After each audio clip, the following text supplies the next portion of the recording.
Hi, I'm Melissa, and welcome to the very first episode of Earth-led Movement Founder Diaries. I wanted to create this series because many people are discovering Earth-led movement, but very few people actually know the journey that led me here. So every Friday, I'll be sharing a different chapter of that journey. And I thought there was no better place to start than with a dream I had when I was a little girl.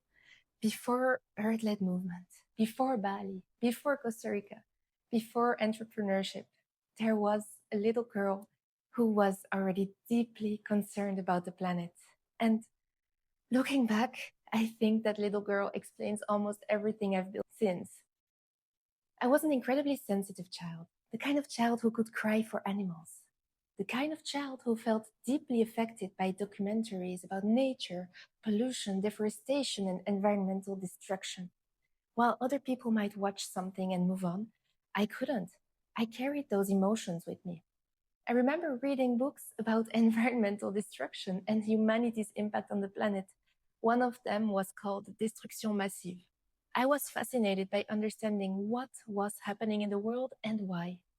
I also became captivated by films that questioned our relationship with modern civilization and nature. Films like Koyaanisqatsi left a deep impression on me.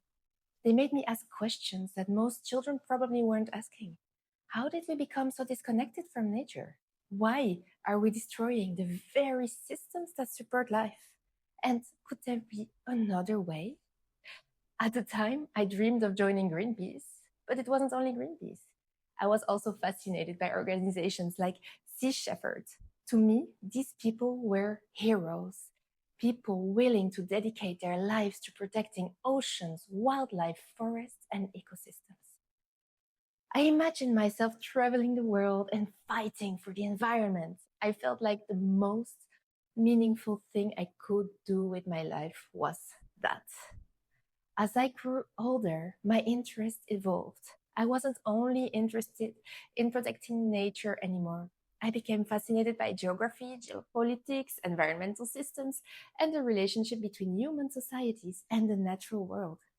Part of me wanted to study how countries develop, why some ecosystems thrive while others collapse, how economics, politics, and environmental issues are all interconnected. I was especially interested in the idea of restoration, not simply protecting what remains, but repairing what has already been damaged. Life eventually took me in a slightly different direction. I studied tourism, but even there, I couldn't let go of these questions. In fact, my final thesis focused on ecotourism in Costa Rica, and that project became a turning point. It allowed me to meet fascinating people working in conservation, sustainability, and environmental protection. I met organizations and individuals dedicating their lives to preserving nature. I learned about sustainable development models, and I also encountered another reality, one that most people never see: landfills, waste management systems, the hidden side of our consumption. I remember visiting sites where I realized the problem was much bigger than I had imagined. Most people never see where their waste ends up. Most people never witness the scale of what happens after we throw something away. And standing there, I realized something. Environmental issues are not only about protecting beautiful landscapes. They're not only about saving animals. They're not only about planting trees. They're about systems, infrastructures, economics, politics, human behavior, incentives. The deeper I looked, the more I realized that solving these challenges would require far more than good intentions. Then another realization slowly emerged. Many of the people doing the most important work in the world seem to be struggling financially. And many of the people making the most money didn't seem to connect the causes that cared deeply about. It felt like these were two separate worlds: the world of impact and the world of prosperity. And somehow society expected us to choose one. You could dedicate your life to helping people or helping the planet, Or you could focus on building wealth and financial freedom. But rarely did I see examples where both coexisted together. And that never made sense to me. Why should helping the planet require sacrifice? Why should purpose and abundance be opposite? Why should the people creating positive change constantly struggle for resources? That question followed me for years, even when I wasn't consciously thinking about it. Then life took me on a path I never could have predicted. My husband and I made a decision that many people thought was completely crazy. We sold everything in France and we moved to Costa Rica. Not for a holiday, not to retire, but to build a new life. Eventually, we built and operated an ecolodge in the Costa Rican jungle. For the first time, I was immersed in nature every single day. The jungle was our backyard. We woke up to monkeys. We watched toucans fly overhead. We lived close to the ocean and surrounded by rainforest. And being so connected to nature reinforced something I always had felt. Nature is not separate from us. We are nature. When nature suffers, we suffer. When ecosystems collapse, communities are affected. Everything is connected. But Costa Rica also taught me something else. Good intentions aren't enough. Passion is not enough. Even beautiful projects need sustainable economic models. Without a viable economic model, even the most meaningful projects eventually struggle. And that lesson became one of the most important lessons of my life. Then life brought us to Bali, and Bali gave me another wake-up call.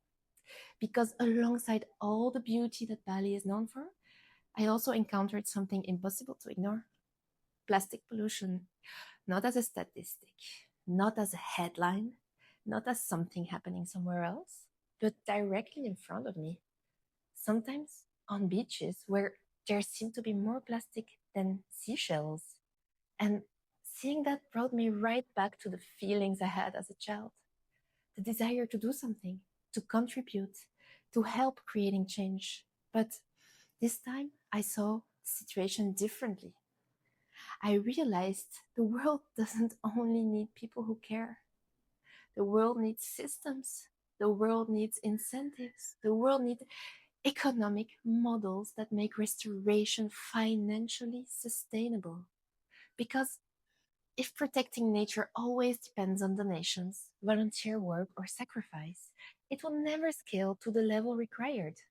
But if restoring the planet creates value, if communities benefit, if businesses participate, if entrepreneurs can build around solutions, then suddenly something very different becomes possible. Everything can scale. And that realization is ultimately what led me to the project I'm involved with today. A project that doesn't just help remove plastic from the environment, but creates an economy around that cleanup. Personally, I believe one of the biggest opportunities of the coming decades will be regeneration.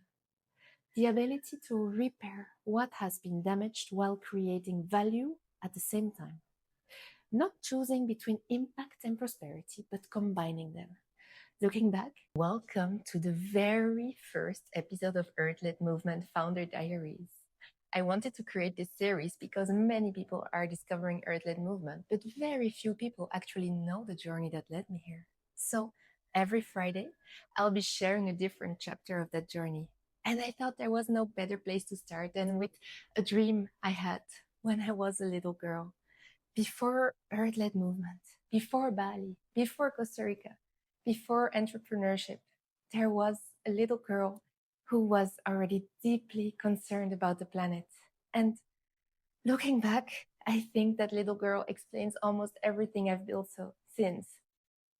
I was an incredibly sensitive child, the kind of child who could cry for animals, the kind of child who felt deeply affected by documentaries about nature, pollution, deforestation, and environmental destruction. While other people might watch something and move on, I couldn't.